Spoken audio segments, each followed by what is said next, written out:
देखिए, मेरा मकसद किसी की भावनाओं को ठेस पहुँचाने का नहीं था। मेरा कहना ये था, गृह मंत्रालय के काम-काज पर चर्चा हो रही थी और मोटे तौर पर मैंने ये कहा था कि गृह मंत्री का काम ये है कि देश एक घर है, इस घर में सामाजिक सौहार्द बना रहे।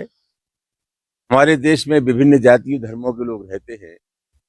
हमारे इबादत के तरीके फ़र्क है, पूजा पद्धति हमारी अलग-अलग है, लेकिन हम लोग प्यार और मोहब्बत से रहें। तो बुनियादी तौर पर गृह मंत्री का काम ये है कि जाति और धर्म के नाम पर कोई टकराव हमारे देश में ना हो।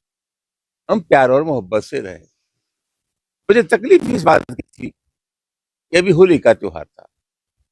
एक मुसलमान ने हिंदुस्तान में बात का विरोध नहीं किया, लेकिन इसके बाद भी उनके खिलाफ बयान छपते रहे।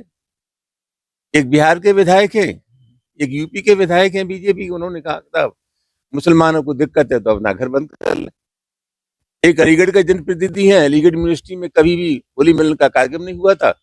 जब उनसे कहा गया था कि साहब ये नई परंपरा शुरू हो रही है, कुछ लोग विरोध कर सकते हैं, उन्होंने कहा उन्हें ऊपर पहुंचा दिया जाएगा। उत्तर प्रदेश के एक मंत्री हैं, उन्होंने कहा कि जिनको रंगों से नफरत है वो पाकिस्तान चले जाए।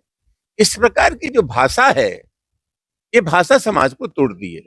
और मैंने बहुत विनम्रता के साथ कहा कि भाई हिंदुस्तान का इतिहास गवाह है कि जब जब मुल्क की इज्जत दांव पर लगी है, हिंदू मुसलमान दोनों ने इस देश की मिट्टी के लिए संघर्ष किया है। और मैंने साथ में कहा कि भाई रोज रोज बाबर को ये गालियां देना ठीक नहीं है। जहां तक बाबर का सवाल है, हिंदुस्तान का मुसलमान बाबर को अपना आदर्श नहीं मानता। हिंदुस्तान का मुसलमान मोहम्मद साहब को अपना आदर्श मानता है, सूफियों की जो परंपरा है उनको मानता है। और मैंने कहा जहां तक बाबर का सवाल है, रोज कहा जाता है मुसलमानों से कि इनमें डीएनए बाबर का, मैंने कहा ऐसा है, बाबर को लाया कौन? ऐतिहासिक तथ्य है, इब्राहिम लोदी को हराने के लिए राणा सांगा ने बाबर को आमंत्रित किया।